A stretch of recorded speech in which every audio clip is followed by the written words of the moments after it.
आदिवासी ईसाई बन चुके हैं, वो दोहरा लाभ भी लेते हैं, तो उनको डिलिस्टिंग करना चाहिए, एसटी सूची से हटाना चाहिए। आदिवासी सेंट्रल विजिलेंस राष्ट्रीय अध्यक्ष सलखान अड़ी मारंग कथाई साब राकाब लेदा साउते नोआ होई बिरुद कना जे जहां को आदिवासी को बाबा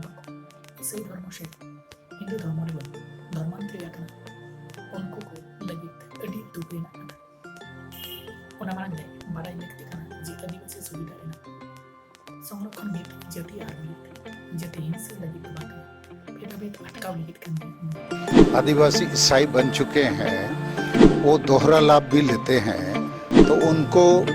डिलिस्टिंग करना चाहिए, एसटी सूची से हटाना चाहिए। क्योंकि हम लोग अधिकांश आदिवासी प्रकृति पूजक हैं, हम हिंदू मुसलमान ईसाई नहीं हैं।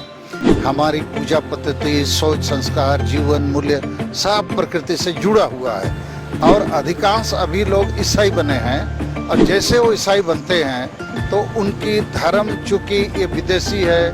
उनका भाषा, संस्कृति, सोच, संस्कार भी विदेशी है, इससे हमको भारी नुकसान हो रहा है। हमारा जो पुराना विरासत है उसमें आघात पहुंच रहा है। इसलिए फिलहाल हम इतना ही कहेंगे कि इनका डिलिस्टिंग होना चाहिए, इनको एसटी सूची से स्थिति की यूट्यूब चैनल जन से ज्यादा से सेटल अपना ज्यादा दिन पर स्थिति की बहुत नहीं करना सेरेंगे स्टीवन डॉलर